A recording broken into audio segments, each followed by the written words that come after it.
And so, my dear friend, our story begins. My love, that night, the storm had teeth. I mean real teeth, the kind that tear right through your coat, find those quiet spaces between your ribs, and settle deep in your bones, as if to make a home there. Our Harold Benton. He knew storms 63 years nestled in the Blue Ridge Mountains will teach a man that. But this one felt different. It felt personal. Meaner, you know, like it had a score to settle and wouldn't rest until the debt was paid. He had been alone in that little cabin for nearly 12 years now.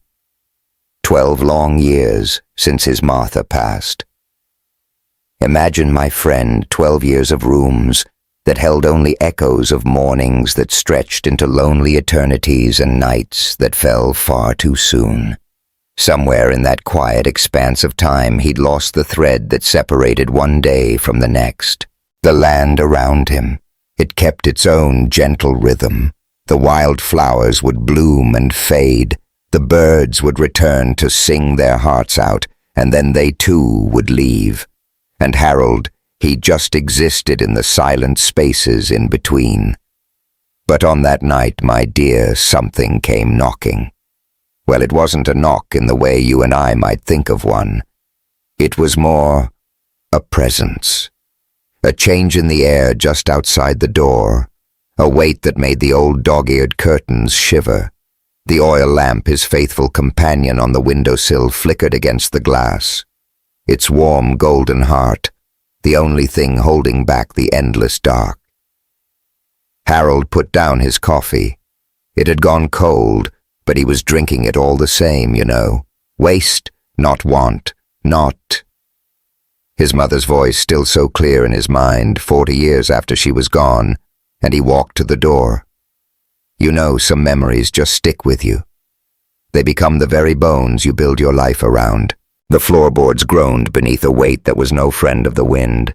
Something vast shifted just outside the reach of the porch light. And Harold's hand had found the doorknob, his calloused fingers closing over the brass that had been worn smooth by a lifetime of hands. And his heart, oh, his heart, gave a single powerful thud, as if it had just remembered something it had long forgotten. He opened the door ever so slowly. And just like that, the rain swept in across the threshold, a cold and unwelcome guest. And there, standing in the heart of it, or perhaps leaning against it, as if it had journeyed farther than any soul should have to, was a figure that belonged to no memory he could name. It was massive, drenched to the bone. Its shoulders were as broad as a fallen barn beam, with fur clinging to its form like charred bark after a forest fire. And in one of its arms it cradled something close to its heart, something small, something curled and so terribly still. And then he saw its face. Oh, my dear, its face. It wasn't the face of a beast you see, not a mask of snout and fangs. It was something more familiar, shaped like a man's, but carved by the wind and the years, not just by birth. And its eyes, they were a deep, dark amber, lit from within by a sorrow that had walked the very same lonely roads as Harold. It looked right at him, not through him or past him, but at him with a desperate need that held no threat at all. It was a plea my friend offered in complete silence. Now, before I tell you what happened next, my love, I need you to understand something about our Harold Benton. This was not a man given to flights of fancy or fairy tales. He had given 38 years of his life to the Forest Service, right up until his knees decided they'd had enough. He'd seen his share of strange things out in those woods, believe me, but there was always a reason, always something logical hiding beneath the mystery. But this, oh, this changed everything. And just for a moment, my friend, if this story has already found a place in your heart, would you be so kind as to press that like button? It truly helps these little tales find their way to others who love the quiet and the unexplained. It also tells me you'd like to hear more. And trust me, you'll want to stay for what comes next. All right, let's return to Harold and the impossible soul standing on his porch. Harold forgot to breathe. He couldn't. He just watched as this creature knelt on one knee, and oh, it moved like a man in pain, with joints that creaked just like Harold's did on a cold morning, and so gently it placed the small bundle at his feet. The little one was covered in the softest white fur. It was so light, my dear, that it seemed to shimmer even in the graying rain like the first touch of moonlight on new snow. Its limbs were too long for a human child, yet too delicate for any animal he'd ever known.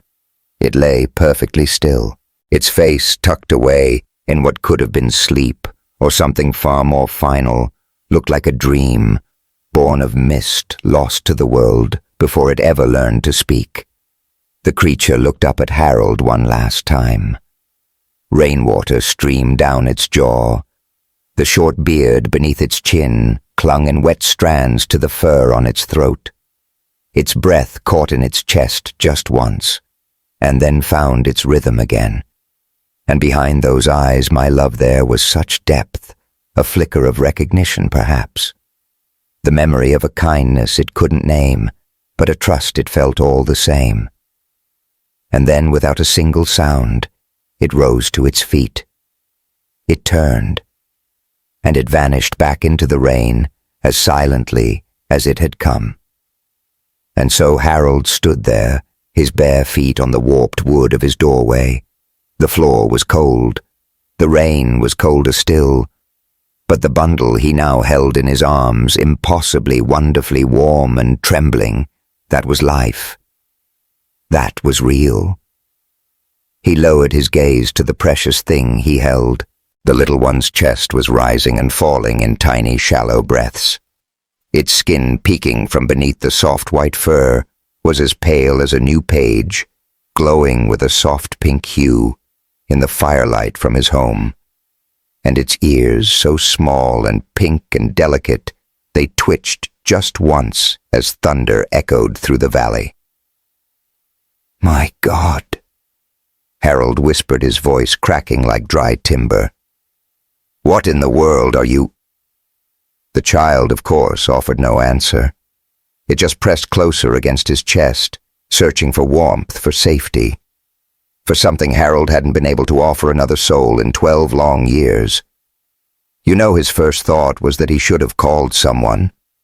Sheriff Williams over in Asheville, or maybe Dr. Martinez at the county clinic.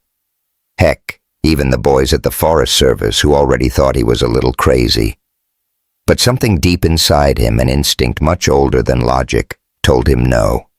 Not yet. Not until he could begin to understand. So Harold backed into his cabin and pushed the door shut with his foot. The storm could rattle the chimney all it wanted, but inside a quiet warmth began to spread.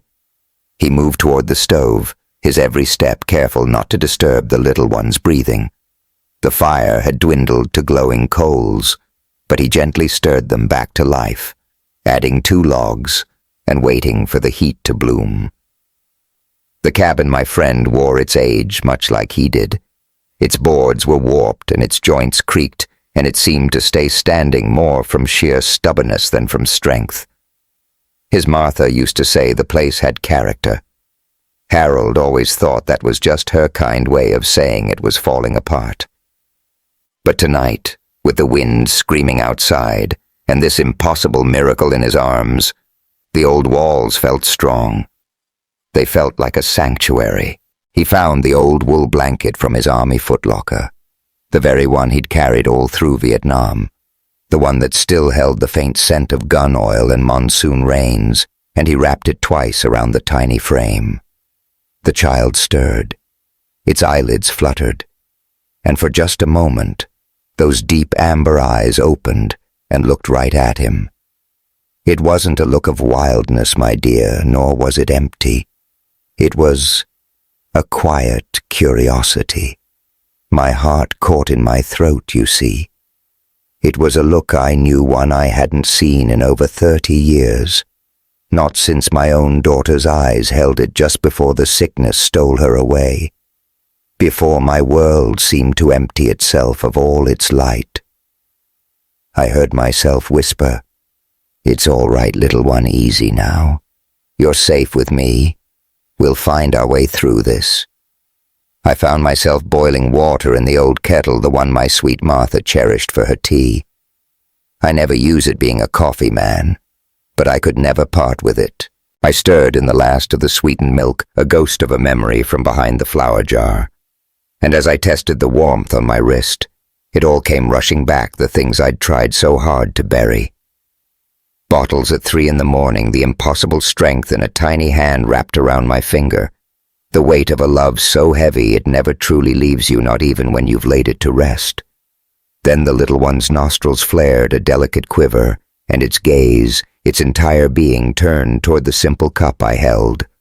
I held the cup close to those tiny lips, an offering. A hesitant, uncertain tongue emerged to take the faintest sip. I watched as it blinked, then swallowed, and a sound escaped its throat. A sound not of this world, neither human nor beast, but something new, something yet to be named.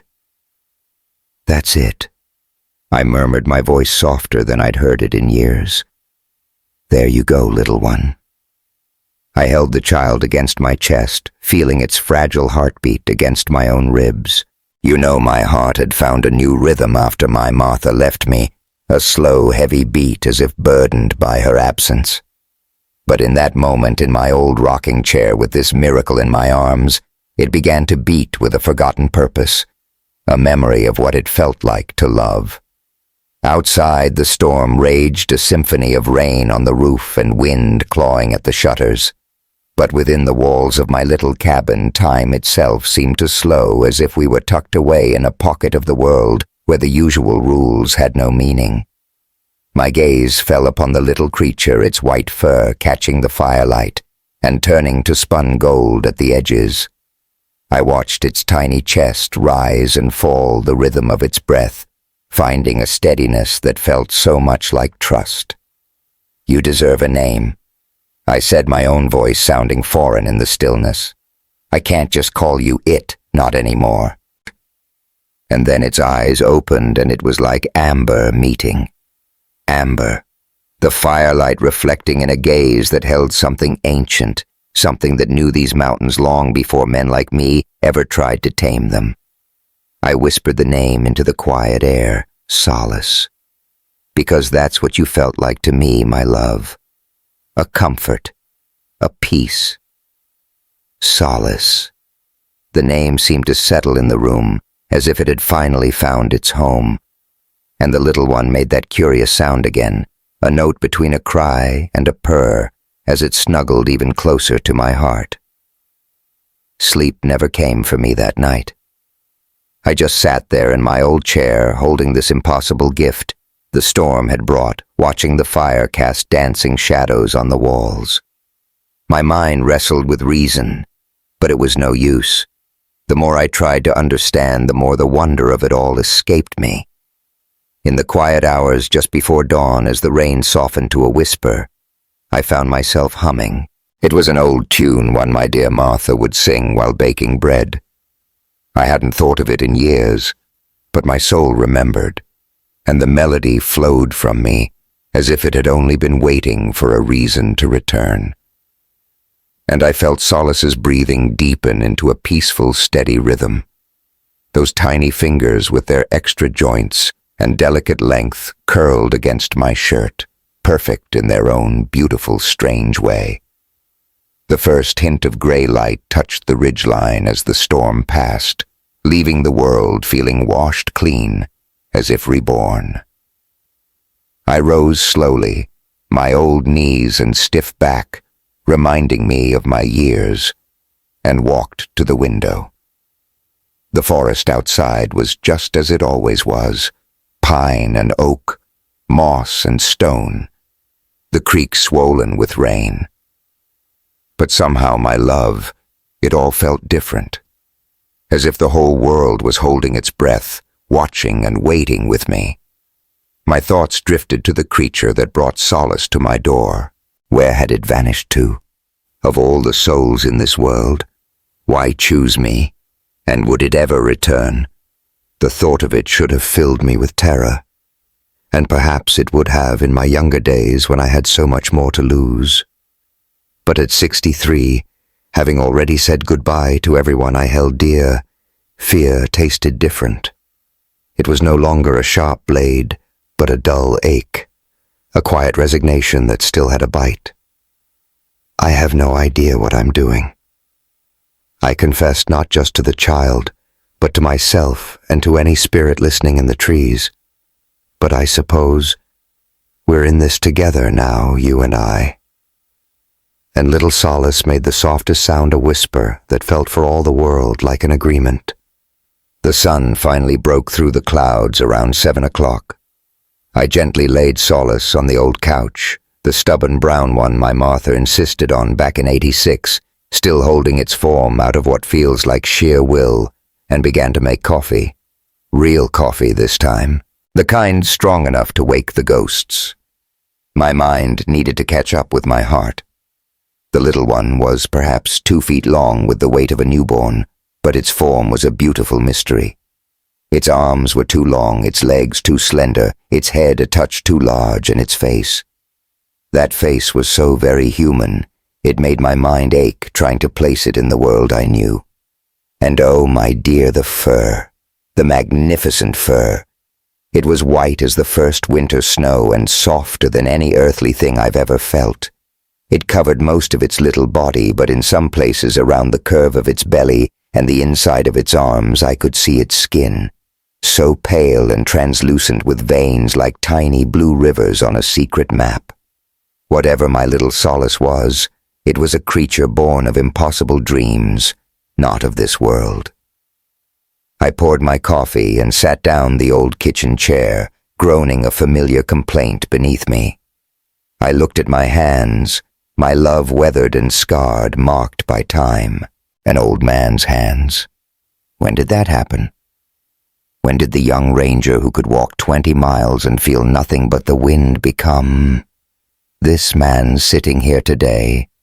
Time, my dear, has a way of being a gentle thief. It flows like a quiet river until you glance back and realize a canyon has been carved where a stream once was. The coffee was a bitter brew, my love, a perfect reflection of the moment. My heart knew a plan was needed, you see. A secret like Solace cannot be held in the shadows forever, a beautiful myth whispered only to the cabin walls. But to call them, oh, that would bring the cold questions, the sterile investigations. Men in pressed suits would descend and take this little miracle, dissecting them, turning them into a science project. Harold had witnessed what happens when the world of men becomes interested in things it cannot comprehend. It never ends in wonder, my friend. It never ends with freedom. So perhaps this was the only answer I had, to hold this secret close just for now, at least until my heart could understand what this wonder truly was. His old Motorola radio sat on the shelf, a silent sentinel by the door, still breathing with life. Sometimes he could hear the world's chatter rangers reporting sightings, lost hikers, calling for rescue, the familiar pulse of the wilderness. But no one had called for him in years. He was a ghost, retired and forgotten, just a name in a dusty file no one ever opens. And that, my dear, was a blessing. Let them forget. A soft stirring from the couch drew his gaze. Solace's little head lifted slow and so uncertain, and those beautiful amber eyes found Harold's from across the quiet room. And in that space between them, they simply looked at one another. A man and a mystery, the old and the impossible. "Are you hungry, little one?" Harold's voice was a soft rustle of leaves. Solace only blinked, tilting that curious head as if to ponder the sound of his words. Harold rose his old joints, popping like kindling in a hearth, and moved to the fridge. The offerings were sparse. My love, eggs, cheese that had seen better days, and half a loaf of bread. the quiet testament of a life lived alone, a widower's fare. He took 3 eggs, a small offering, and broke them into a bowl. The scent of them cooking brought Solace to life. The child sat up so awkward and unsteady and made that soft questioning sound once more. Harold brought the plate a humble gift and sat on the coffee table holding out a forkful of scrambled eggs. Solace leaned in a delicate sniffing of the air. That little pink tongue emerged so uncertain and took the tiniest taste before recoiling, that sweet face wrinkling in what could only be pure disgust. And Harold laughed. He couldn't help himself. It was the first time in a lifetime, it seemed, and the sound came out rusted and broken, but oh, my friend, it was real. "All right, little one," he whispered. "No eggs, I understand." He offered toast next, but it was met with the same silent refusal. Then cheese, then apple cut into tiny stars. Nothing would do until a memory surfaced: sweet, condensed milk. He warmed it with water on the stove and brought it over in Martha's old coffee mug. The blue ceramic one chipped at the rim where she'd dropped it once, a scar mended with glue that had since yellowed like an old love letter. And Solace drank, truly drank, making the smallest sounds of contentment that gently untangled a knot deep within Harold's chest. "Milk it is, then," he said, his voice a tender whisper. "We can start with that." The morning drifted by in a slow, strange dream. Harold watched as Solace explored the small world of the cabin, so tentative at first, then with a growing boldness, moving on all fours like a toddler discovering the universe. The child's hands touched everything: the rough-hewn wood of the walls, the worn fabric of the couch, the cool, silent metal of the stove, learning the world through touch, in a way words could never explain. And Harold just watched.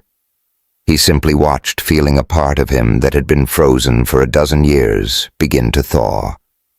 It wasn't hope, not exactly. Hope felt like too grand a word, but it was something adjacent to it, something that made the silence in the house feel less like a heavy weight and more like a warm, comforting blanket. By noon, Solace was a soft curl of white in a patch of sunlight by the window. The pure white fur caught the light, transforming it into something that belonged in a masterpiece. Harold sat in his rocker, his coffee forgotten and cold again, just watching this impossible, beautiful thing. His thoughts kept returning like a moth to a flame, to the creature that had brought Solace to him. The parent, he supposed, though, even that word felt like an ill-fitting coat. Everything about this felt beautifully, impossibly wrong, as if the very fabric of reality had bent just enough to let a dream slip through. But this dream was real. It was breathing in his cabin. And now my dear Harold was responsible for it. Responsibility. That word carried its own weight too. A different kind than the storm, but just as powerful. He had been responsible for others before. For his daughter. For his wife. For his rangers in a life that felt like it belonged to another man. And every single one had ended in loss, in turned earth and quiet tears, and the hollow echo of his own voice reading from a folded paper. Perhaps this too would end in sorrow. Perhaps all good and beautiful things are destined to. But maybe, and this was the dangerous whispered thought that crept in around the edges of his grief, maybe this was a second chance. Maybe whatever soul resided out there in those ancient woods knew he needed this light as much as Solace did. "You foolish old man," Harold muttered to the quiet air, speaking of fate and other such hopeful nonsense. But the silence that answered him felt for all the world like a gentle agreement. 3 days melted into a week. Harold fell into a rhythm his heart had forgotten, but his soul remembered.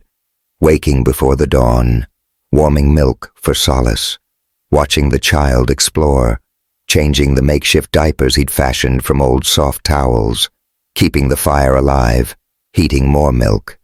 and telling stories to someone who couldn't understand the words but seemed to understand the love in his tone. It was a beautiful exhaustion. His back was a constant ache, his knees a constant complaint. The arthritis in his hands burned from the lifting and the carrying.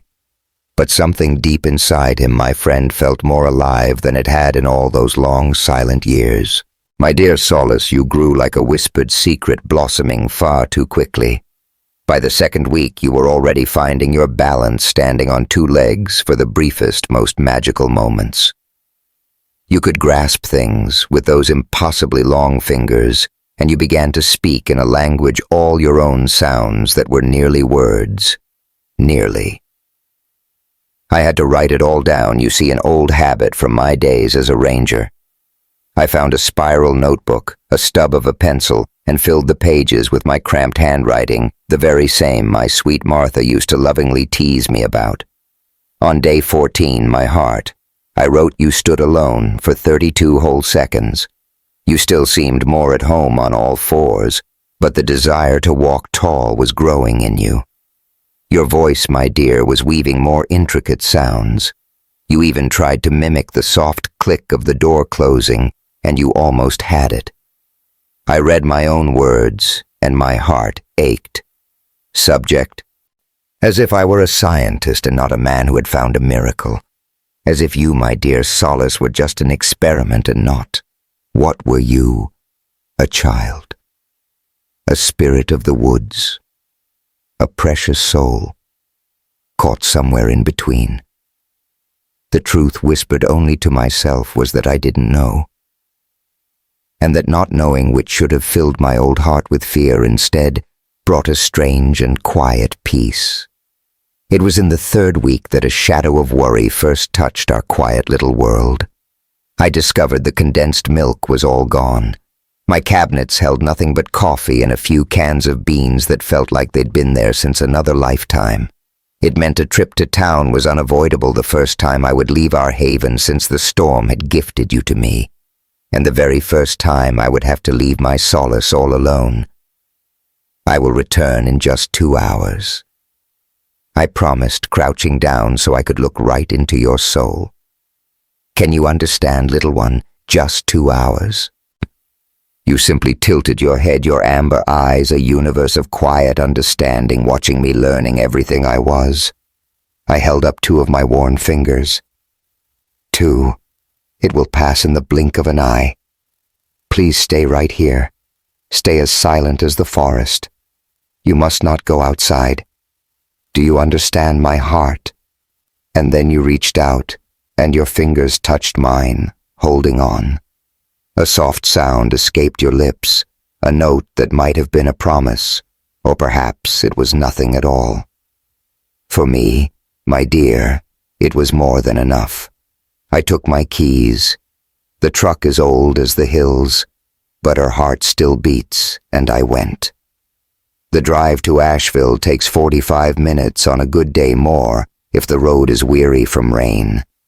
Today the way was clear, but I drove slowly, all the same.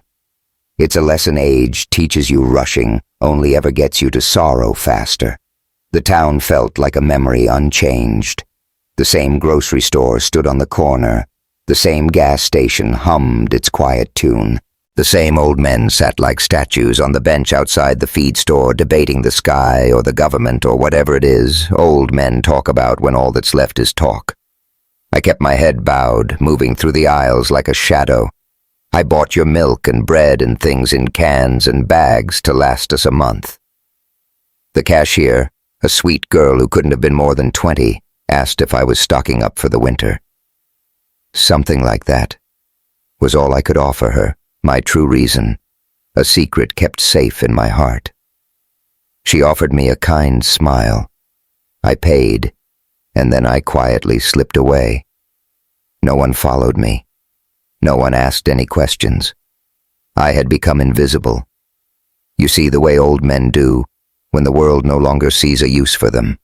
It used to sting, that feeling. But now, my dear, I was so deeply grateful for it. The drive back to you felt an eternity. Each mile stretched with 1,000 fears. What if you had wandered out into the woods? What if a stranger had found our little cabin? What if the forest had come to take you back? My heart beat to the rhythm of that terrible question. What if? What if? What if? I always thought anxiety was a game for the young, but my old heart was playing it for all it was worth. I pulled up to our home just after 2 in the afternoon. The old truck's brakes sang their weary song, a fix I'd been putting off for months, and then I cut the engine. A silence fell, my dear. A silence that was too deep, too empty. My heart gave a painful lurch. I grabbed the grocery bags and hurried to the door, my hands shaking as I turned the key and stepped inside. And the world was empty. The couch held only shadows. The old rocker was perfectly still. There was no sound but the creek murmuring its endless song and the ragged gasp of my own breath. Solace. My voice was a broken thing. My sweet Solace, where are you? Then from the bedroom, a sound, a small, cautious rustle of life. And then you appeared, emerging from beneath the bed, your white fur dusted with shadows, your eyes wide with wonder. My legs gave way to relief. I set the bags down, and a laugh escaped me, a rusty, broken sound of pure joy, and I knelt down, my arms open, ready to hold my whole world. In 3 swift bounds, my dear Solace, you were across the room, your small form pressing into my chest, as if to meld with my very soul. A tremor ran through you. Or perhaps it was me. In that moment, it was impossible to tell. I found my voice a whisper against your fur. You're safe now. You're safe. And the words I needed to say tumbled out. I'm so sorry, my dear one. I am so sorry I ever left you.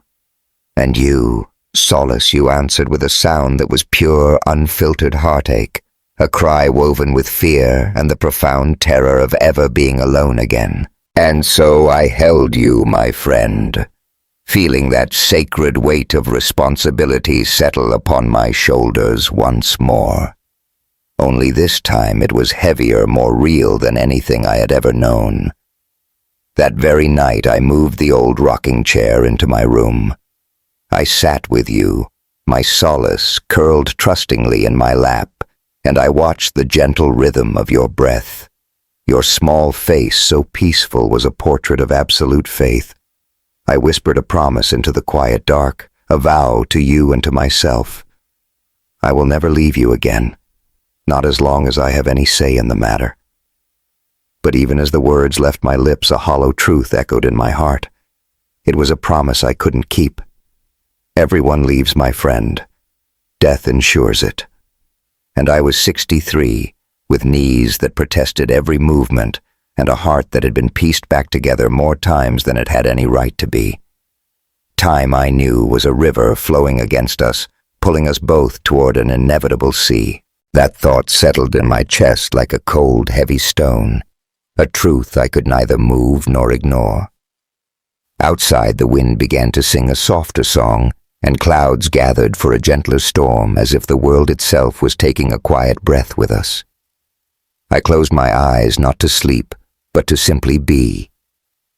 And there, in the quiet space between one breath and the next, a decision took root in my soul. Whatever time was left to me, be it 1 year or 5, or a miraculous 10, I would dedicate it to you, my Solace. Not just to your survival, but to see you thrive, to watch you learn, to help you become the magnificent being you were always meant to be. I confess, my friend, I didn't know if any of it was possible, or if I had the strength to see it through. I couldn't even be sure it was the right path to take. But it was the only path there was, the only thing in this world that held any meaning for me anymore. The morning arrived in shades of soft gray. I awoke in that old chair, my neck stiff and my back a chorus of complaints. only to find you already awake, my Solace, sitting by the window, completely captivated by the birds. My voice, still rough with sleep, found its way out. You like watching them, do you? You turned to me, a soft sound on your lips, and pointed a delicate finger toward the fluttering wings. Cardinals? I told you as I made my way to the window, every joint protesting the journey. The bright red one is the male and the softer brown one is his mate. You know they choose a partner for life. If one passes, the other remains alone. I don't know why I shared that last part with you, my friend. It wasn't meant to be sad. The words just came. And you listened with such profound intensity, it made me believe that somehow you understood the deepest currents of my heart. And so we watched them together, you and I, until the sun finally broke through the clouds, warming the day enough to open a window. The scent of pine and damp earth filled our little cabin, and for a fleeting moment it felt as though everything in the world was going to be all right. And then, my dear, the fourth week we shared brought the gift of language. It wasn't true language, not yet, but you began to echo the world around us with startling precision. The groan of the old door, the kettle's cheerful whistle, even the rough sound of my own cough in the crisp morning air. Then one morning, as clear and bright as a sunbeam, you looked at me and said, "Har."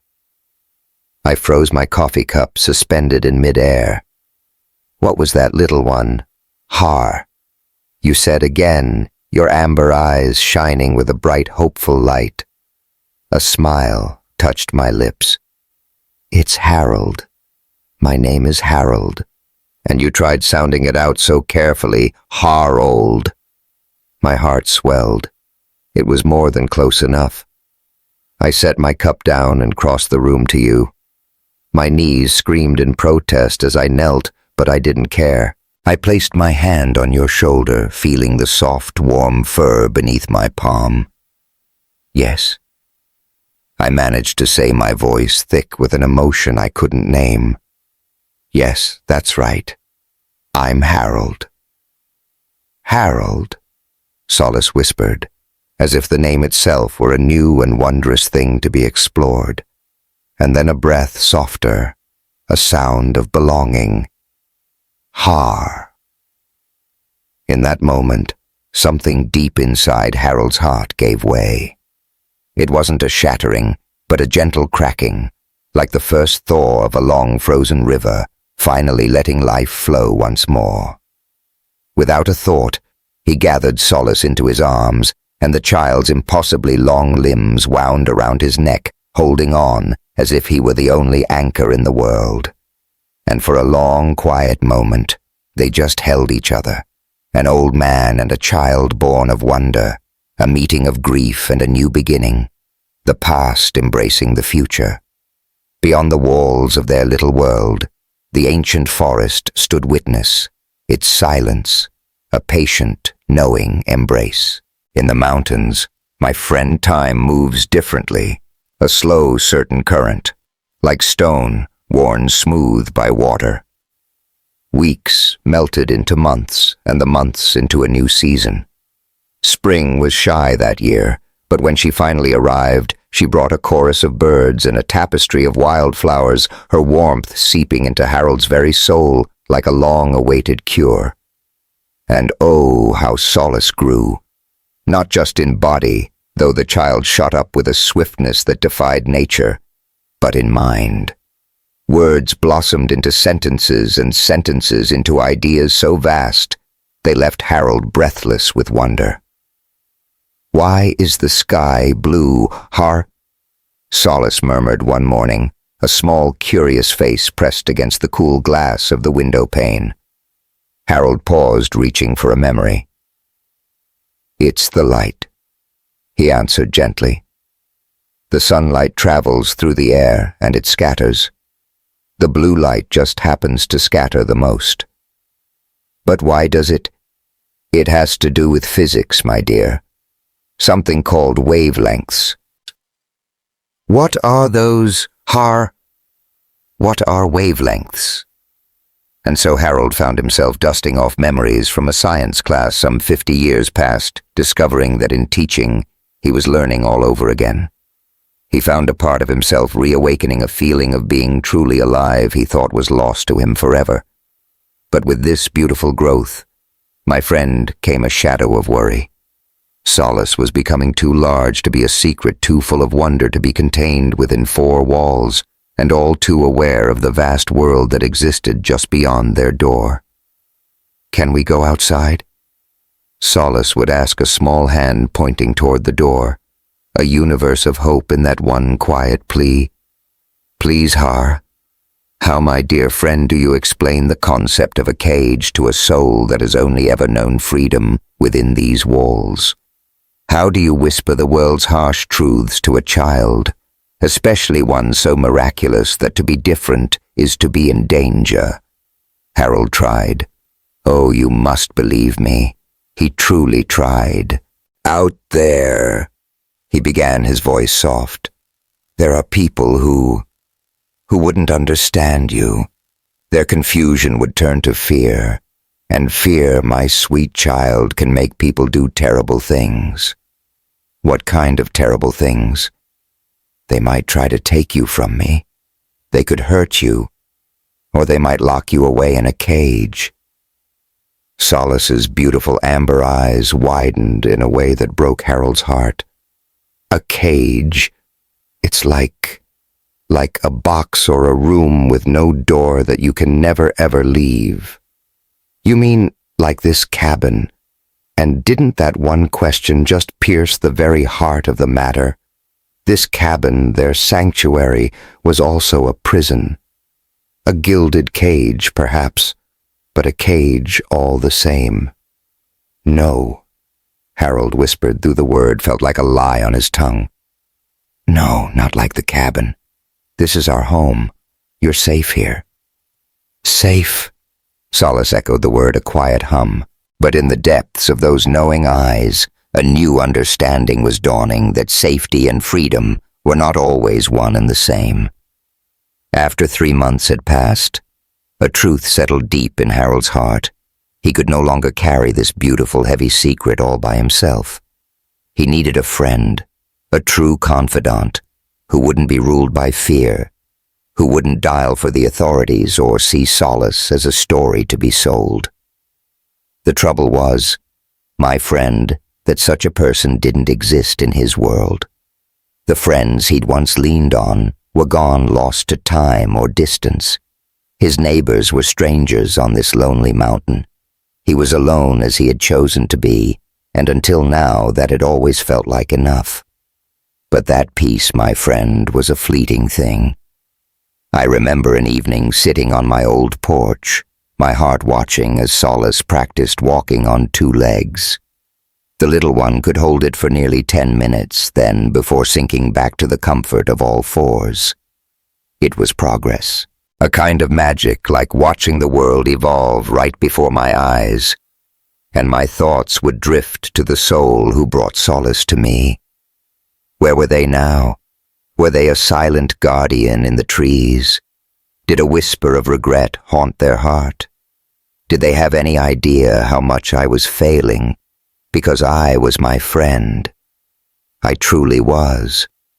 This old body was giving up on me faster each day. The weariness was a constant shadow, and the ache in my chest that used to come and go. I told myself it was just age, but a darker fear lingered, was becoming a more frequent guest. I had made a silent promise to the universe to care for Solace. But what happens to a promise when the person who made it begins to fade? That question sat like a cold stone in the pit of my stomach. That night I put pen to paper. It feels old-fashioned, I know, but some confessions require the honesty of ink. I wrote to the one person in this world I thought might understand, the only one who ever looked at me with belief when I spoke of the strange wonders in the deep woods. Dr. Lydia Scott, a brilliant wildlife biologist. She'd been with the Forest Service until her heart became too loud about protecting the wild places, and they quietly showed her the door. Last I'd heard, she was teaching young minds at a college down in Tennessee. A smart woman. A good soul. She saw the world as it was not as people wished it to be. I couldn't explain it all in the letter. How could I? Some things are too vast for words. But I wrote just enough to plant a seed of curiosity. Enough, I hoped, to beckon her here. And maybe if I was truly blessed enough to make her want to share this sacred burden. The next time I went to town, I mailed it. I let the envelope fall into that blue box outside the post office and drove away before my own doubt could call it back. 2 weeks later, my prayer was answered. I heard the vehicle before I saw it, the familiar grumble of an old Jeep whose muffler had seen better days, and a jolt of panic went through me. I'd taught Solace how to disappear, and the child had become a master, melting into the bedroom or under a table faster than you'd think possible. But when Lydia stepped out of that Jeep, her silver hair pulled back and her sharp eyes taking in everything at once, I felt a knot I didn't even know I was holding in my chest finally begin to ease. Time had etched its story onto her face as it had mine. The last I'd seen her was maybe 10 years ago at some retirement party I couldn't escape. She was a force of nature then, all sharp angles and no nonsense. She still was. I could see it in her eyes. "Harold Benton," she called out, her voice cutting through the quiet. "You look like you've been through the ringer." A real laugh escaped me then. "It's a comfort to see you too, Lydia." She crossed the yard with that purposeful stride I remembered so well, efficient, direct, not a single motion wasted. She stopped at the porch steps and just looked up at me. "Your letter was as clear as mud," she said.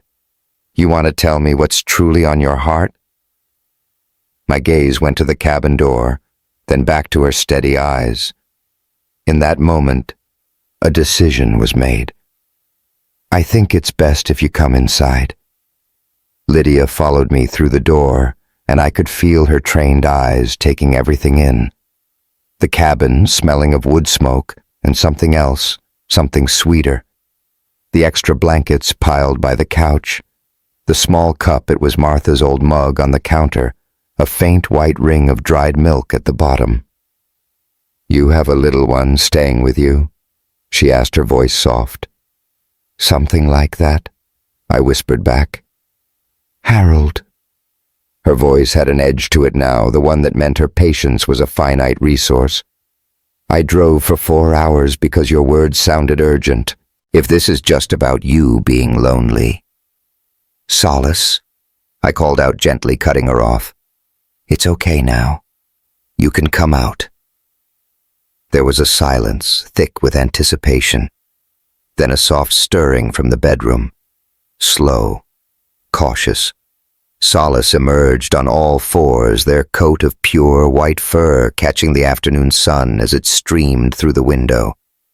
The child had grown to nearly 3 feet long, their limbs stronger, their face holding a new depth of expression. Those amber eyes settled on Lydia with an intelligence that makes my heart ache with wonder every time I see it. Lydia's breath caught in her throat. It truly just stopped. I saw her chest freeze, mid-inhale, watched her eyes go wide with a beautiful astonishment, watched her hand drift unconsciously toward her hip where she used to carry bear spray in her days in the field. A sacred name, a whisper of awe left her lips. Jesus Christ. And then my love Solace tilted its head, a perfect echo of her wonder. Jesus Christ, the sound a flawless mirror of her own.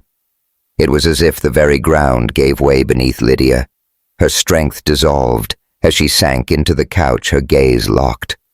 Words tried to form a silent, desperate language of the heart. "This is my Solace." Harold's voice was a gentle current in the still room. "For about 3 months now, this has been my world." Her voice, a fragile thing, fractured on a single word. "That's..." She gathered herself only to whisper the soul's deepest denial. "That's not possible." I know, he confided, his voice a soft echo of her own disbelief. I once believed that too. Then Solace, drawn by a curiosity that outshone any fear, moved toward her, settling back on its haunches with a growing grace, and extended a slender, long-fingered hand, an offering to Lydia. Gentle. Harold murmured the very word, a lesson in tenderness he had so carefully taught. We must always be gentle with new souls.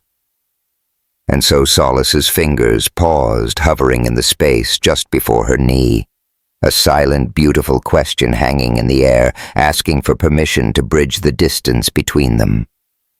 And can you imagine, my love, Lydia, the woman of logic and fact, the one who saw the world in data points, was undone. Tears, warm and unbidden, traced pathways down her face. Her voice was the quietest sound, a fragile plea that barely disturbed the air. May I? And with a simple, solemn nod, Harold gave his blessing. Slowly, as if in a dream, Lydia reached out, and the moment their fingers met, it was as if two universes converged, the world of science, embracing the heart of mystery knowledge, bowing to the soul of wonder. It's warm. Lydia breathed the discovery, a revelation. This beautiful fur, it's so wonderfully warm. Yes, he affirmed, the single word a testament to this shared miracle. And the face. She began, her voice catching. Oh, Harold, to look upon that face is to see something almost human, he finished for her, his voice gentle with the weight of that truth. I know. And for a long, sacred moment, they remained suspended in time, Lydia's hand resting in Solace's.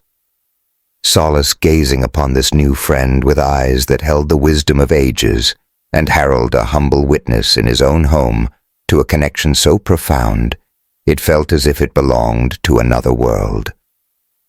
At last, Lydia lifted her gaze to his, her eyes pleading for the truth.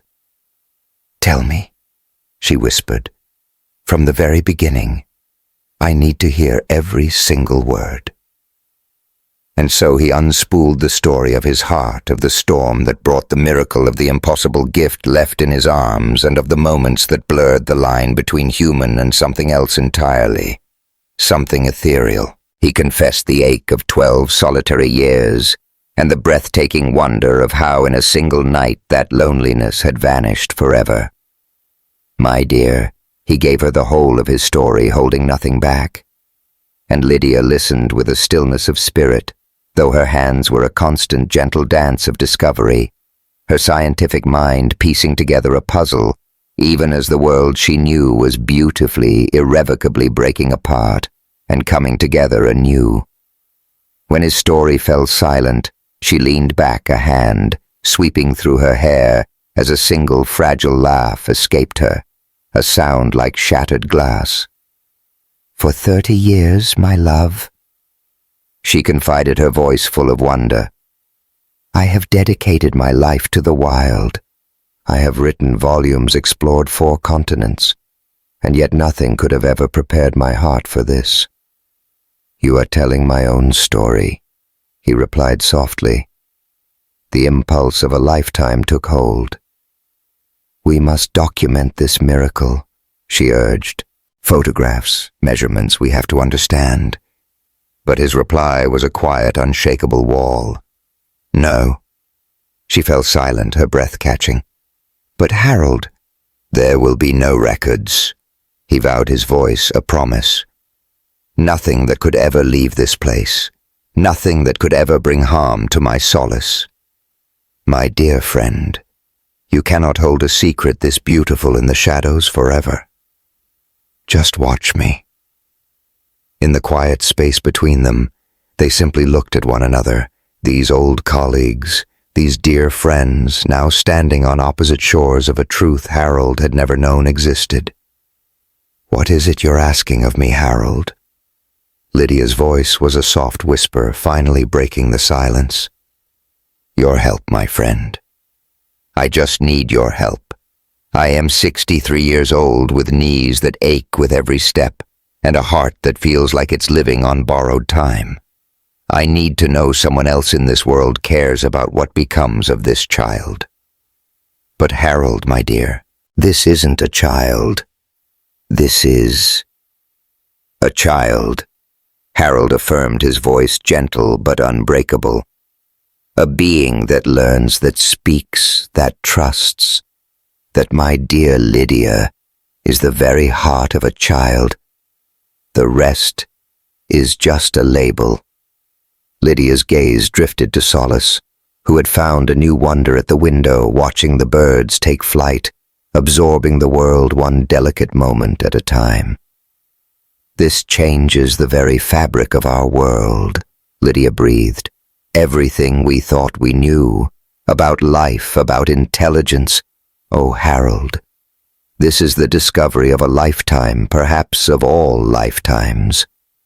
And this is a soul who needs to be kept safe.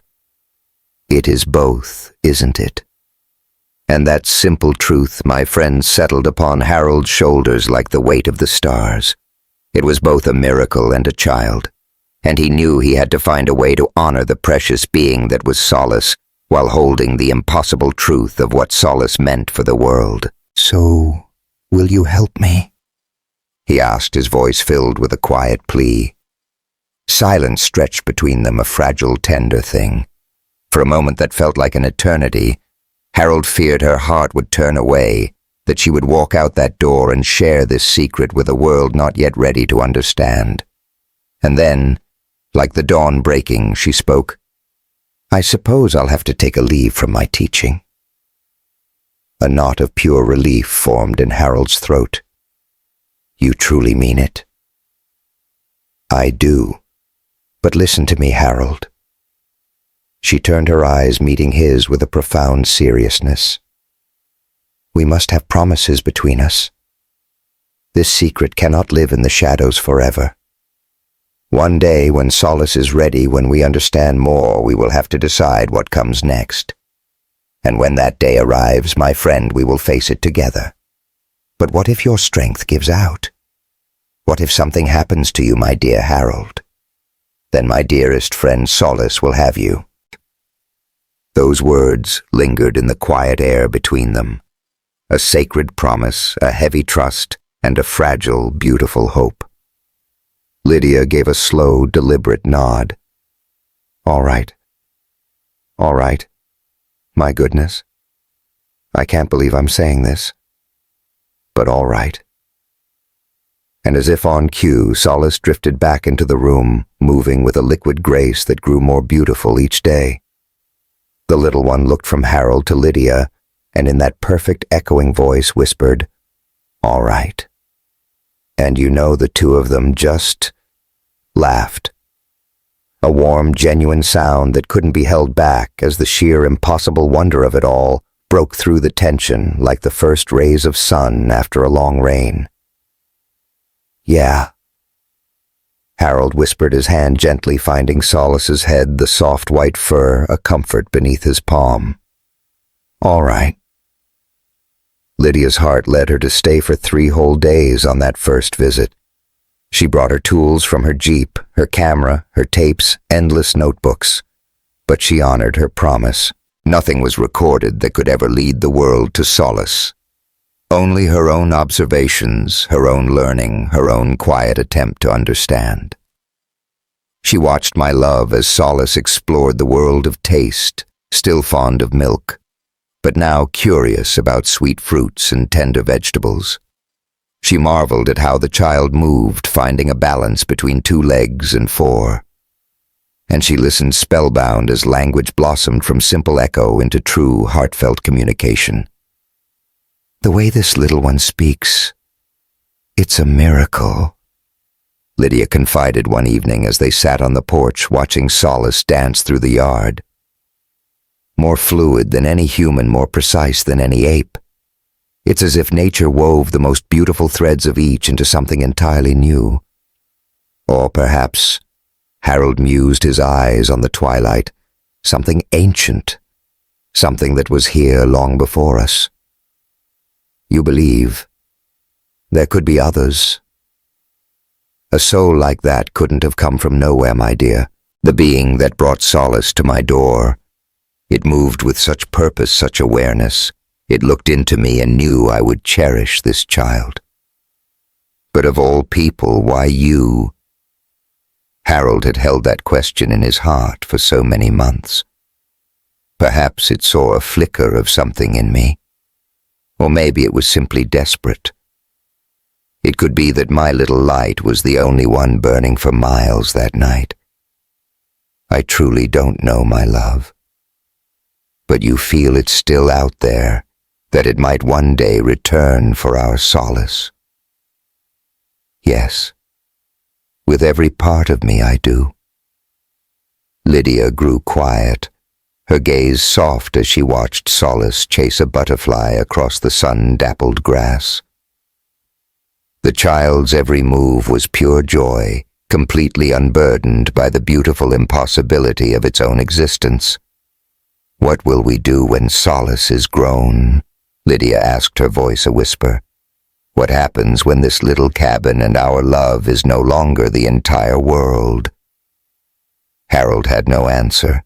Her words settled in his soul like a stone, cold and heavy. He had tried to keep that fear at bay, but Lydia's presence brought the inevitable future into loving, painful focus. "We'll take it one sunrise at a time," he said at last. "That's the only promise my heart knows how to make. I worry that might not be enough. Then for our little one it will have to be." On the third night, the quiet of the world shifted. Harold awoke to the sight of Solace at the window, a small silhouette whose fur was spun to silver by the moonlight. The child was humming a low, intricate melody, not words but a language his heart could feel. "What is it, little one?" Harold asked, his voice a gentle rasp of sleep. Solace simply pointed toward the deep, dark line of the trees. "Out there." A jolt went through Harold's heart. He moved to the window, his old bones creaking, and followed the child's gaze into the night. At first he saw only the familiar dance of trees and shadows, but then a stir. Something vast and silent moving between the pines, catching the moonlight in a way that spoke of fur, not bark. And from 100 yards away, 2 amber eyes glowed back at him. "The Guardian," Solace whispered the word, a soft breath of awe. It was the name Lydia had offered for the mystery that brought them this gift. Watching. And it was. Harold could feel it now, that deep, resonant presence he'd sensed for months. Always distant, always careful, but always there. "It has never forgotten you," Harold said softly, his heart full. "Will it come to us?" "Oh, my sweet child, I don't know. I want it to come." A tender ache spread through Harold's chest. Of course Solace did. A yearning for its own kind, for the story of its beginning, a story Harold's love could never fully tell. "Perhaps one day," Harold murmured, "when you are ready." When is ready? How do you explain such a thing to a soul who has only known this world for 3 months? How can you measure the distance between needing shelter and needing to be free? When you're bigger, stronger, when you know in your heart you can walk your own path. Solace was quiet for a long moment. Then a small whisper, "Like Har." And just like that, his heart broke into 1,000,000 pieces. To be like Harold, alone, independent, a soul surviving in a world that so rarely makes room for things that are beautifully, perfectly different. "No, my love." Harold's voice was a soft, certain whisper. "Not like me. You will be so much more. You'll be better." And in the deep green of the woods, the shadow stirred one last time before melting away, gone like a wisp of smoke, as if it were only a dream we had shared. But it was real, you know. Harold felt it in his soul, and so did Solace, a truth they held between them unspoken. That guardian was out there watching, waiting. And one day, a day that was coming far too soon for Harold's heart to bear, it would return. When Lydia left the next morning, she made Harold swear he'd call if even the smallest thing felt different, pressing her numbers into his hand, her cell, her office, her home, until he knew them by heart. "I mean it," she whispered, her eyes so sincere. "Any little change in how he acts, how he feels, anything at all that seems out of place. Oh, Lydia." He sighed, a small, tired smile on his face. "Everything about this is out of place. You know what I'm trying to say," she replied, her gaze soft but firm. And he did. He was so grateful for her heart, even if his own pride still whispered that reaching out for help was the same as giving up. Solace wrapped his small arms around Lydia, a gesture of love he'd learned from Harold, as natural to him now as breathing. Lydia held him so tightly, her eyes shimmering, and whispered a secret just for him, a sound lost to the air. And just like that, she was gone. The sound of her jeep a fading rattle on the mountain road, leaving the two of them alone once more in the quiet of their world. "Lydia is kind," Solace murmured the words, simple and true. "Yes, my love," Harold agreed softly. "She truly is. Will she come back to us?" The question was filled with a child's pure hope. "Oh, I hope so with all my heart." Summer arrived like a slow, warm breath so thick you could almost see the heat shimmering in the air, making their little cabin feel like a cozy, secret world. Harold would spend his mornings on the porch, his heart full, watching Solace dance with the creek that tumbled behind their home. That child, my friend, was born of the water. He'd lose himself for hours in its cool embrace, learning the secret art of catching the silver fish that flitted between the stones.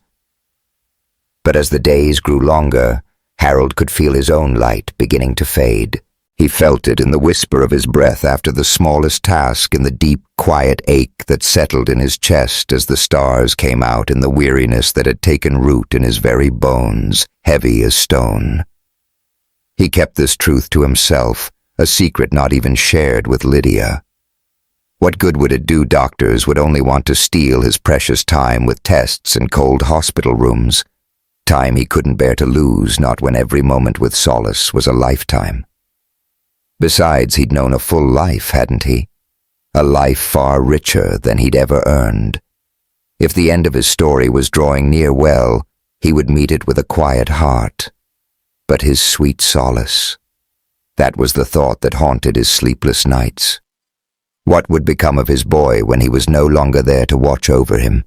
Lydia, with her kind heart, would surely try to help. But she had a life of her own, a world of her own to carry. Could he truly ask her to raise a child who was a miracle and a mystery all at once? Could anyone bear that beautiful weight? These questions, my dear, they circled his heart like patient shadows waiting for the moment the light would fail. Then one morning, when July was warm and full, Solace came to him with a gift from the secret heart of the woods. It was a feather long and dark as midnight, shimmering with the hidden colors of a rainbow. A crow's feather. Harold breathed, his voice full of gentle wonder. "Crow," Solace echoed softly. And then, with a certainty that was pure and true, he added, "The crow gave it to me." And in that moment, Harold's world narrowed to that single, impossible word. "What do you mean, my love? How did it give it to you? He came close to me in the woods." Solace explained, his eyes wide with the memory. "He just looked at me, and then he let the feather fall and flew away." And Harold knew it was true, because the wild things had been different around Solace for some time now, approaching with a gentle curiosity. The deer would draw near, their dark eyes soft and questioning. Birds would settle on branches just to watch him. Even the shy rabbits seemed more enchanted than afraid. It was as if they saw something in him, my friend, a language of the soul, a piece of the wild that our own hearts have long forgotten how to understand. The animals, my dear, they carry a wisdom, Harold confided, a knowledge we've let slip through our fingers. What kind of knowledge? They know how to belong to this world, my friend, not just live upon it. My sweet Solace held the feather up, letting the light dance through it, and asked with such pure wonder, "Am I part of the world?" "Oh, yes." Harold whispered back, his heart aching with the truth of it. "You are my dear, more than any of us, and that my friend was enough for my sweet child." Solace gently placed the feather in a small box, a sanctuary for other found wonders, stones that held the river's songbark etched with forest stories and the perfect ghost-like shell of a cicada. And as Harold watched, his heart was a tangle of hope and fear, wondering what future could possibly belong to a soul so beautifully caught between two realms, belonging truly to neither. The answer, my friend, arrived with the suffocating heat of August, and it came with a violence that shattered our quiet world. Harold had to go to town for supplies, a journey he always dreaded, a tear in the fabric of their days. But my brave Solace had grown to understand these brief departures. He was gone for only 2 hours, you see, no longer than any other time. But when his truck rumbled back home, a deep wrongness settled in his soul. He felt it before the engine even fell silent. The woods held their breath. The air was heavy with a terrible stillness, and there, like a wound, the front door hung wide open. A cold fist of dread clenched Harold's heart.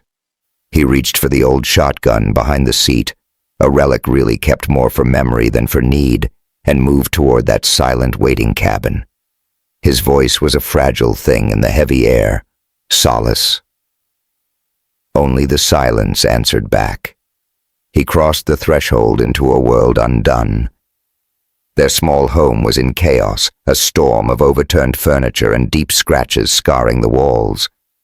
The air was thick with raw fear and something else, something primal and furious. "Solace." The name tore from his throat, a ragged plea. "My dear, where are you?" Then a sound from the world outside, a rustle of life from behind their little home. And my dear Harold ran. His old knees screamed in protest, but love and terror gave him a strength his body had long forgotten, forcing him onward. He rounded the corner of the cabin, and his world simply stopped turning. There was Solace pressed against the creek's edge, white fur raised in defiance, teeth bared. And before the child stood 3 men, barely more than boys in their 20s, who had stumbled upon a miracle they could never comprehend. One of them held a rifle, a dark line against the forest. Another, my friend, held a phone, trying to capture a soul with a lens. "Don't you move," the one with the rifle said, his words not for Solace but for Harold. "You just stay put, old man." Harold lifted the old shotgun, his hands trembling with age and fear, and a rage so pure it burned, but the barrel held steady. "You need to leave this place," he said, his voice low and final. "Right now." The boy with the phone was smiling, a greedy, awful smile. "Do you have any idea what this is? What we found? This is worth millions of dollars, man. This is a child." Harold's voice cut through his wretched words, quiet and dangerous. "And if you don't walk away, I will open a wound in you so wide the sky will pour through. You're not going to touch anyone, old-timer," he started to say, so sure of himself. But the world answered with a roar as the shotgun fired not at them, but at the earth by their feet, which erupted in a spray of dirt and stone. All 3 of them flinched back, and the man with the rifle turned his weapon toward Harold. In that moment, My friend time became thick and slow, the way it does just before the world breaks. Harold saw everything in that stretched-out second. He saw the finger begin its final journey. He saw his beloved Solace surge forward. He saw the entire world shrink to this single impossible heartbeat, to this one last choice. And then, my dear, from the very heart of the woods, a force of nature erupted. It was the guardian, a soul of the ancient wild. Imagine 8 feet of raw power of fur and a fury as old as the mountains. It moved with an impossible grace, closing the distance in just 3 heartbeats, and met the man with the rifle with the force of a storm. He fell a broken thing upon the forest floor, and the world went silent for him. His 2 companions, their bravery dissolving like mist, simply fled, their screams swallowed by the trees as they scrambled for the road. The guardian stood over the still form, its breath a heavy rhythm before its gaze found Harold. Those amber eyes, a perfect reflection of Solace's, held him in their depths. In that moment, a silent understanding flowed between them, a current far deeper than mere words could ever carry. Its attention then turned to Solace, and the child ran to it. Their reunion, a collision of pure, unbridled love. And oh, the sounds the guardian made, a melody Harold had never known, a conversation of the soul. And Solace answered my love with perfect fluency, in a language that was a beautiful ancient secret to Harold's ears. Can you believe it? They were truly speaking to one another, sharing a world all their own. A groan from the forest floor broke the spell. Harold moved to the man's side, nudging the rifle away, and saw the steady rise and fall of his chest. He would mend. The guardian turned back to Harold, and as it drew near, he held his place. His shotgun was empty. He'd only carried 2 shells, but he felt no need for more. It stopped just a breath away, and in that closeness, Harold could see the history etched upon its being scars that spoke of old hurts and a life of struggle. Here was a soul that had known suffering, that had lost pieces of itself, and yet had endured, so much like Harold himself.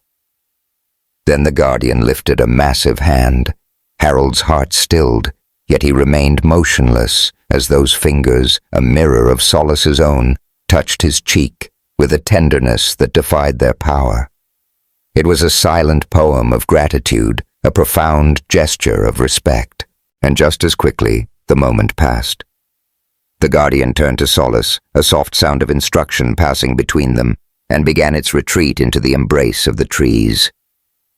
Solace's gaze fell upon Harold, a heart torn between 2 worlds, a longing to go and an ache to stay. Go on. Harold heard his own voice whisper the words, cracking with the weight of his heart. It's all right, my dear one. Go. But Harold, I know, my sweet child, I know. But this is a journey you must take. You deserve to know the story of your beginning. And then Solace was in his arms, holding on as if to life itself. Harold held them close, this miraculous child who had rescued his soul by giving him a reason to exist. Promise you'll come back to me, Harold whispered into their hair. Promise me. I promise. Solace's voice was a solemn vow. A promise. And then they were gone. A whisper of white fur melting into the deep green of the forest until there was nothing left but memory. Harold just stood there, the weight of the shotgun in one hand, the unbearable ache of his breaking heart in his chest, watching them go. Another groan from the fallen man pulled Harold from his reverie. He let out a long breath and felt for a pulse. It was there, a strong and steady rhythm of life. With an effort that cost him nearly everything, he carried the man to his truck. He found the discarded phone a relic of their intrusion and ground it to dust beneath his heel. Then, my friend, he began to drive, not toward the sterile lights of a hospital, but toward the quiet justice of the sheriff's office in town. Sheriff Williams, at 68 years of age, was counting down the sunsets until his retirement. My friend. But when he saw Harold walk in a shadow in the old ranger's face, made him sit up a little straighter. "I have a problem," Harold's voice quietly confessed. And so he told the story, or at least the parts this world could understand, of trespassers on his sacred land, of protecting his home, of a man in a truck who aimed a rifle at his heart. He never whispered the name Solace. He never spoke of the guardian. He just kept to the facts that fit inside the world people knew. Williams let out a long, weary sigh. "Are you wanting to press charges, Harold? I want them gone, off my mountain, and I need it to be known that anyone else who wanders onto my property will not be met with such kindness." "My love, are those words meant as a warning?" "No, that is a promise." They just looked at each other, then two old men who had seen too many seasons pass to pretend the world was simple. "I'll handle it," Williams finally said. "But Harold, please stay out of trouble. You're too old for this kind of storm." "Yeah." Harold whispered the truth of it heavy in his own heart. "I know." He drove home as the sun offered its last farewell, and the cabin somehow looked smaller, achingly empty. So Harold sat on his porch, and he waited. What else was there to do? He just waited. 3 days drifted by, then 4. Then a whole week was gone. His dear Lydia called twice. Harold lied, whispering that everything was fine. He knew she could hear the truth in his silence, but she loved him enough not to push. 2 weeks vanished into the quiet. The ache in Harold's chest grew deeper, the exhaustion a constant companion. He understood this language his body was speaking. He knew his time was running out faster than he'd ever prayed for. Still, with all his heart, he waited. And on the 17th day, just as dusk was settling its soft blanket over the woods, Solace came back. The child appeared at the edge of the trees, taller now, moving with a new and certain grace. No longer alone, forever changed. But when those amber eyes found Harold on the porch, they held the same soul. It was still Solace. Still his child. "Har!" Solace called, and the voice was a clearer, stronger melody on the evening air. Harold stood, and it took every last piece of him to do it, and opened his arms wide. Solace crossed the yard and fell into his embrace, holding on tight. Both of them were shaking, you see. Both of them were home. "You came back," Harold whispered, his voice thick with unshed tears. "I promised." They went inside into the warmth. Harold made coffee and Solace curled into their old spot on the couch. It was as if nothing had changed, and as if everything had changed all at once. "Tell me," Harold said gently. "Tell me what you learned." And Solace did. They spoke with a voice that flowed like a river, now telling of the guardian whose name was a sound Harold couldn't make, but whose meaning was protector of the lost. They spoke of others in the deep forest, of learning to hunt, to hide, to truly survive. They spoke of becoming part of something bigger than the cabin, bigger than the small, beautiful world that Harold could give.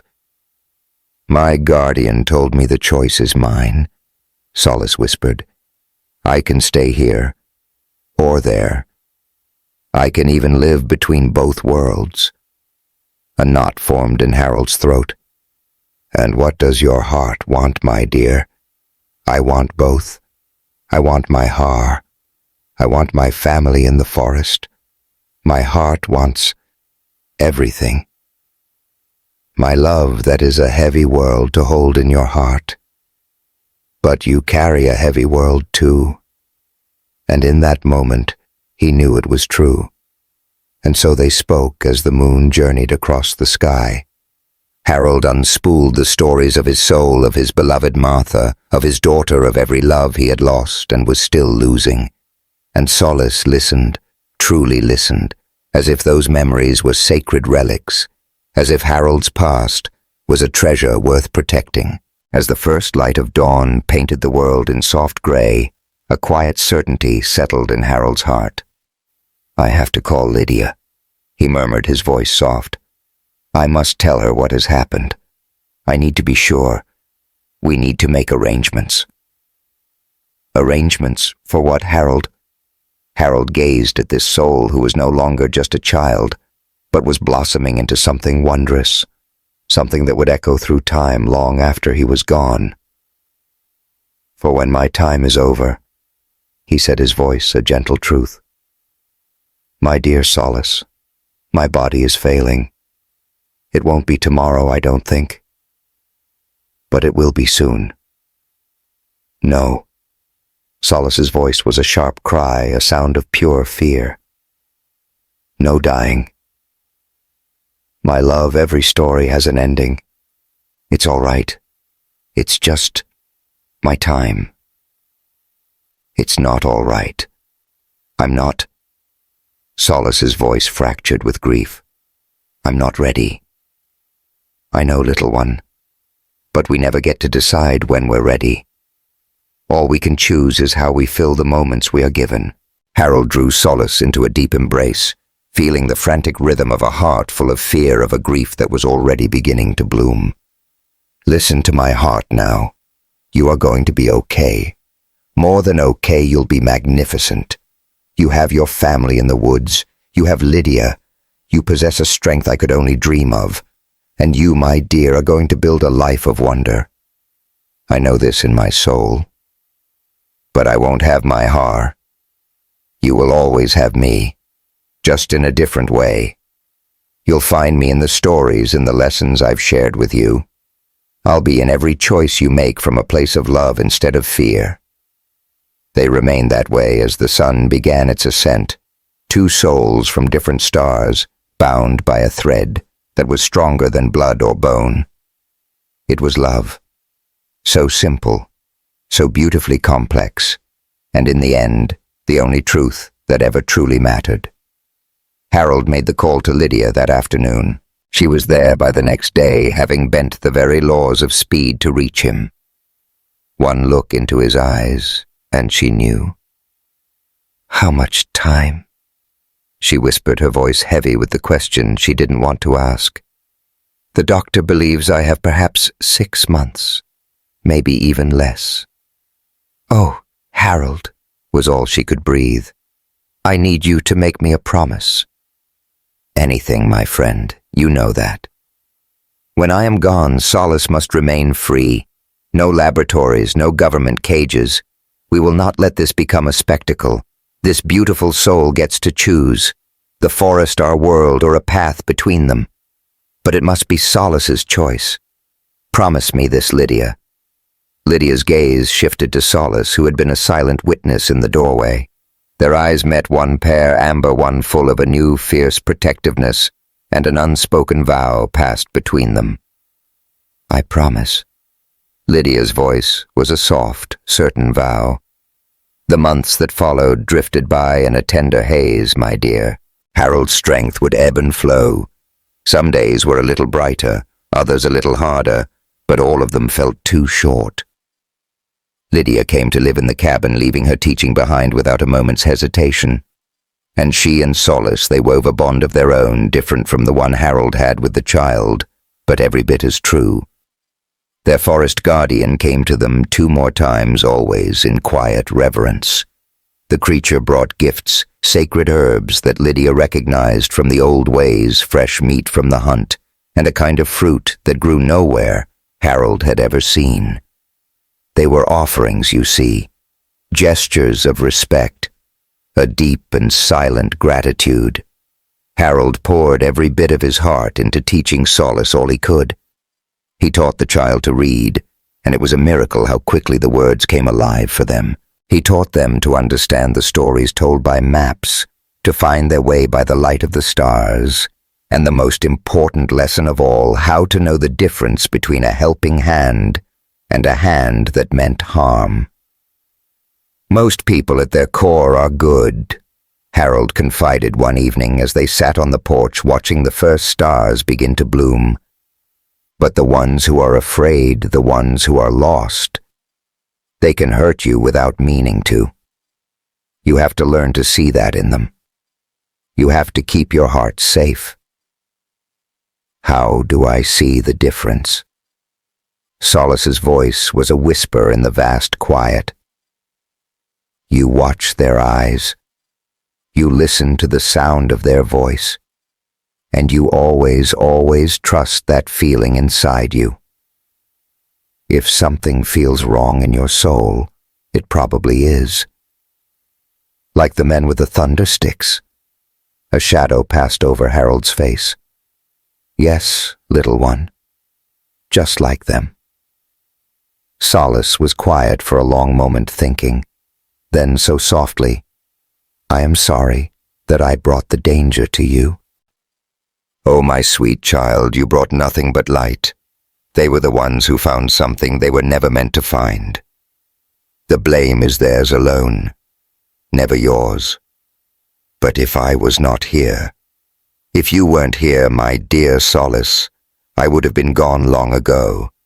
Not from them, from the emptiness. You gave me a reason to greet the morning, a reason to keep going. That is everything, my love. That is more than most people ever get to feel. Winter arrived early that year, a quiet, knowing chill. Harold felt it deep in his bones, saw it in the silver mist of his breath, and felt the exhaustion pulling at him like the tide. He spent his last good days sharing the world's secrets with Solace.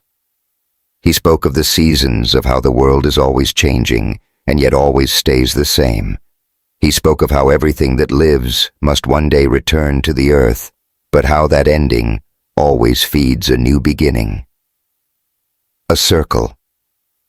Solace said, their eyes wide with understanding. Everything is a circle. Yes, my love, Harold breathed. That's exactly right. Then you will come back. A gentle smile touched Harold's lips. Not in the way you mean, little one, but in another way, perhaps. I'll be in the love I leave behind. I'll be in you. On a clear, cold December morning, Harold awoke and found he could not leave his bed. A great weight was on his chest, and his breaths were small and shallow. Lydia was there in an instant, the phone in her hand. No, Harold said, his voice a fragile thread, but firm. No hospitals. This is where I want to be. Oh, Harold. Please, my love. She looked in his eyes and understood everything. Instead of calling for help, she sent a message to the forest, leaving the signs she had learned in the sacred places. And within 1 hour, the magnificent creature stood as a silent witness at the foot of Harold's bed. Solace was there, holding Harold's hand, those wonderfully long fingers wrapped gently around his own weathered ones. Take care of each other. Harold whispered his last words of prayer. Promise me. I promise. Solace cried, the tears he had learned from love tracing paths through their white fur. I promise. The great guardian made a low, humming sound. It was a sound of respect. A farewell spoken in a language Harold felt in his soul more than he heard with his ears. Lydia sat on the edge of the bed, her touch a final comfort. You did so well, my love, she said softly. Better than well. You saved this child. You gave Solace a chance to live. You have it all backward, my dear. Harold breathed, his voice a thread of sound. It was Solace who saved me. A pressure began to bloom in his chest, not a sharp sting, but a profound heaviness, as if the burden he had shouldered for 12 long years was at last settling upon him all at once. And through the haze the face of his beloved Martha appeared, then his daughters shimmering in his sight. And oh, he knew with a certainty that defied all reason that they had been waiting for him, holding the door ajar, until his final task was done. "I love you," Solace whispered the sound, a gentle caress. "I love you, my dear Har." "And I love you," Harold replied, his voice faint, but full of a lifetime of feeling. More than words can say. His eyelids fluttered closed, then opened one last time, taking in the circle of faces that held him in their gaze, human and nearly human, and something else entirely. His family in all its wondrous, unlikely forms. Then his eyes fell closed, and found their final rest. We laid him to rest behind the cabin, in a place bathed in the warmth of the afternoon sun. He wanted no coffin, my friend Harold was so clear on that. We simply wrapped him in the old wool blanket from Vietnam, returning him to the earth just as he was meant to be. The gentle guardian carved his final resting place from the soil with its immense, careful hands. Lydia spoke words that felt like small hollow shells against the vastness of our loss. And Solace sang a melody that was neither human nor of the woods, but something born of both a sound so achingly beautiful, so heavy with sorrow, that the ancient trees themselves seemed to bow their heads to listen. Lydia remained with us as the snows fell and winter took hold. In the quiet absence of Harold, she and Solace began to weave a new life together, discovering the shape of family in the empty spaces he left behind. It would never be the same, of course, how could it be? But it was in its own way enough. And Solace, my dear Solace, grew in stature and in spirit. They learned to walk in two worlds at once, one foot in the warm light of the cabin with Lydia, the other in the deep wild heart of the forest with the guardian. They became the bridge across an impossible divide. Spring arrived like a slow, tender promise. Lydia began to teach from the cabin, her voice reaching out across the world, while Solace sat beside her, a devoted student. The child possessed a thirst for knowing that was a wonder to behold, devouring every book and asking questions that touched the very edge of the universe. "What do you suppose happens after?" Solace asked one afternoon, their voice soft. "After we are gone?" Lydia paused, her gaze lost in the distance. "I don't truly know, my love, but I like to believe we return to everything. We become the very fabric of the world, the trees, the soil, the breath of the wind. In that way, our Harold is still with us. He's just changed form." "I can feel him sometimes," Solace confessed in a whisper. "I feel him in the way the wind moves, and in the light that filters through the leaves." "Yes," Lydia smiled softly. "Me too, sweet one." Then came the long, warm days of summer. Solace stood tall and graceful, a being of two realms moving between them as easily as breathing. And because Solace trusted the guardian, brought others from the deep woods, shy, curious souls, stepping into the light for the very first time. Together, we built a new beginning. It wasn't a secret, not really, but a sanctuary, a protected haven, where those who were never meant to be could simply be. A place where the impossible was the air we breathed. And Lydia, she wrote it all down, not for the world to see, but for the heart to remember. A history for Solace, a testament to where they came from, and a map of how they found their way through the darkness. Then, on a warm evening in July, 1 year to the day since we said goodbye to Harold, Solace stood before his resting place and spoke their voice, a clear, strong melody that was entirely their own. "Thank you," Solace said the words, carrying on the gentle air. "For all of it, for truly seeing me, for showing me the way, for loving me when I was just a small, frightened thing lost in the world. Just then a cardinal, a flash of pure crimson, alighted on the simple wooden marker we had carved with Harold's name. It was the male, magnificent and bright against the fading gold of the sunset. "They choose a mate for life," Solace murmured, recalling a long-ago lesson. "When one passes, the other remains alone."